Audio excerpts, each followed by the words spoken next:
Chez Forrester, Zoé et Carter sont dans le bureau du PDG, discutant si elle est allée acheter des robes de mariée.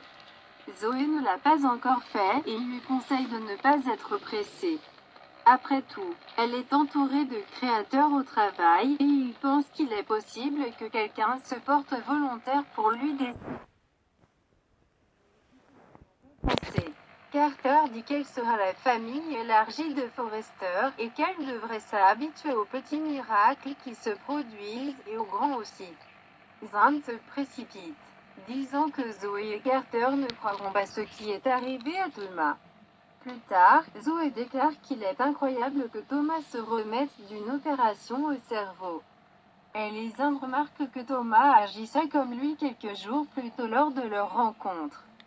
Carter se demande si cela s'est glissé sur Thomas pendant la nuit. Zand n'a pas eu cette impression de Ridge qui a indiqué qu'il était en train de construire. Le petit ami de Steffi, le docteur Finnegan, a été le premier à remarquer des changements dans la personnalité de Thomas. Zoé demande si Douglas est au courant, mais Zand dit que personne ne l'a dit à l'enfant. Zoé est content que Thomas s'en soit sorti et elle espère qu'il ira bien. Carter et Zoé pensent que Thomas souffrait depuis un moment de son problème. Zand dit que Thomas l'a caché et a essayé de paraître normal au lieu d'obtenir de l'aide. Carter suppose que Thomas craignait de perdre la confiance et le respect qu'il s'efforçait de regagner. Zoé décide, se sentant mal pour Thomas, si c'est vrai que c'est vraiment triste. Carter trouve Zoé incroyable de pardonner à Thomas et d'exprimer son inquiétude pour lui. Carter est honoré qu'il appelle Zoé sa femme. Zoé répond qu'elle épouse Carter parce qu'il dit les meilleures choses. Carter lui dit de regarder ce qu'il a pour inspiration. Zand roule des yeux. Dans la chambre d'hôpital de Thomas, Thomas est contrarié par ce qu'il a fait avec le mannequin. Hope essaie de le calmer et de lui faire arrêter d'y penser. C'est impossible pour Thomas, qui dit que c'est gravé dans son cerveau. Hope propose de demander au médecin de lui expliquer comment sa lésion cérébrale a conduit à ses délires à propos du mannequin. Déchirant. Thomas dit qu'il ne veut pas être comme ça, et il a travaillé si dur pour ne pas l'être. Hope répond qu'il ne l'est pas. Thomas dit qu'il est bouleversé d'avoir embrassé un mannequin et demande ce qui ne va pas chez lui. Il s'inquiète, il est fou. C'est pourquoi il est ici. Les yeux de Thomas se fermèrent étroitement alors qu'il luttait contre ses souvenirs. Il dit qu'il était vivant, il pensait que c'était Hope. Il revient sur le mannequin Cher, lui ordonnant de montrer à Hope ce qu'il ressent. Bouleversé, il conclut qu'il ne peut plus être le père de Douglas. Hope commence à partir chercher le médecin. Mais Thomas lui dit de ne pas le faire. Elle dit qu'il a besoin de se calmer. Hope lui assure qu'il n'est pas un danger pour Douglas, lui-même ou elle. Thomas lance un regard incertain. Elle lui demande si elle lui a déjà menti. Elle promet qu'il ira bien. Thomas pense que Hope ne fait que dire des choses, mais Hope insiste sur le fait qu'il a subi un traumatisme cérébral. Elle dit qu'il a Finn à remercier pour l'avoir découvert. Thomas répond qu'il aime Finn. Hope dit que Finn trouvait que Thomas le soutenait habituellement. Mais quand Thomas a cessé d'agir de cette façon, Finn s'est inquiété. Il lui a demandé si elle avait vu quelque chose d'anormal chez Thomas. Hope ne l'a pas fait, mais après que Finn ait revu Thomas, Finn est devenu encore plus inquiet. Elle a parlé à Finn de la blessure à la tête de Thomas, et Finn en a déduit que cela pouvait provoquer un comportement erratique. C'est alors que Hope allait voir Thomas. Thomas dit qu'il a honte que Hope l'ait vu de cette façon. Hope dit qu'elle veut que Thomas arrête de se blâmer pour une condition qui était hors de son contrôle. Sa blessure a causé un hématome sous-dural.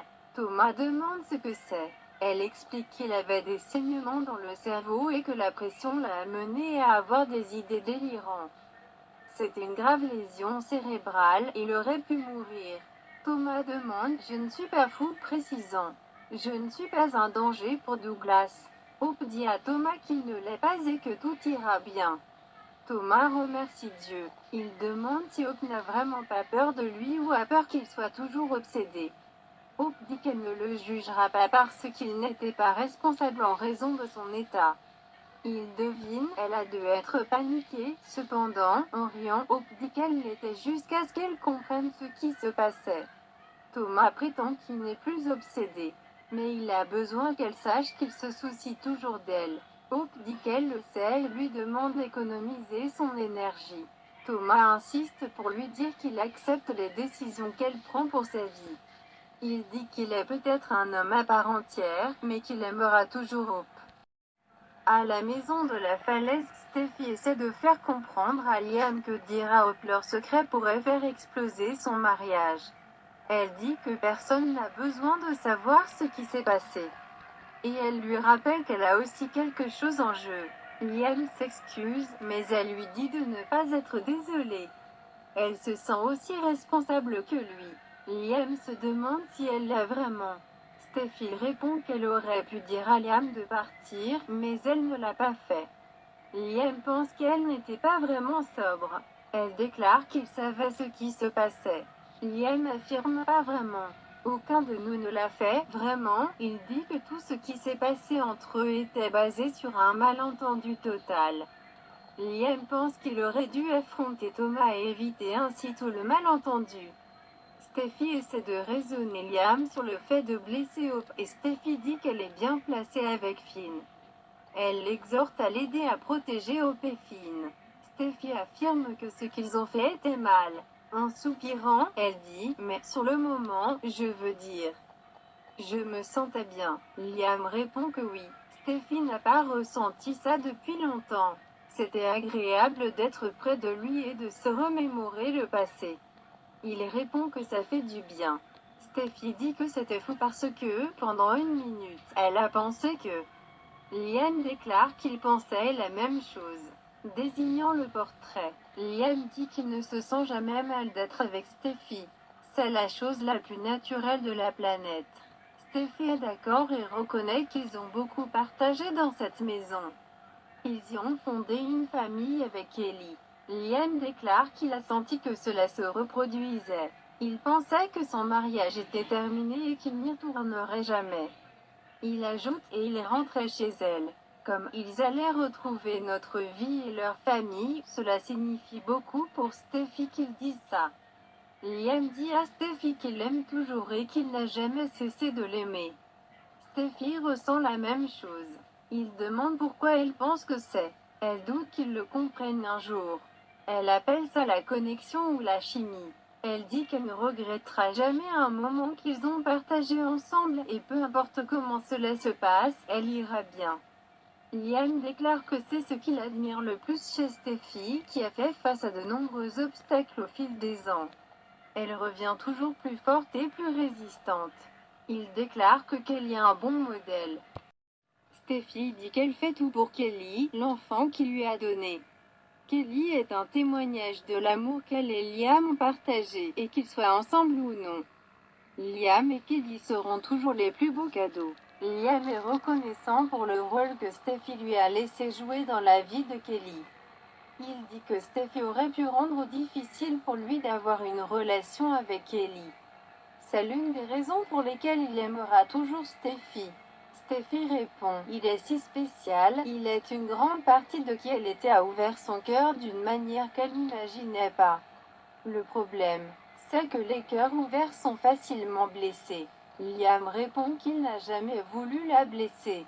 Steffi prétend qu'elle s'est blessée lorsqu'elle s'est laissée penser à un avenir qui n'est plus celle. Elle ne veut pas que Liam se blâme parce qu'il faut être deux pour danser le tango. Et au moment où ils ont partagé, une vie ensemble semblait possible. Liam répond qu'il en a pour lui aussi, et il le voulait. Il les voulait à nouveau ensemble, tout comme le portrait. Steffi est d'accord. Ouais, elle sait, on aurait dit qu'une porte s'ouvrait, et elle et Liam en ont profité et l'ont franchie. Liam prétend qu'il ne la menait pas, et il a ressenti les mêmes choses. Steffi dit que la façon dont ils se sentent l'un pour l'autre ne diminue pas son amour pour eux ou la connexion de Steffi avec Finn. Liam ajoute que quoi qu'il en soit entre eux, c'est juste nous. Steffi rit en disant que c'est une belle chose. Liam commence à dire « Ah, il souhaite ». Steffi répond, elle sait. Pareil. Liam déclare que pendant un bref moment brillant, ce souhait se réalise presque.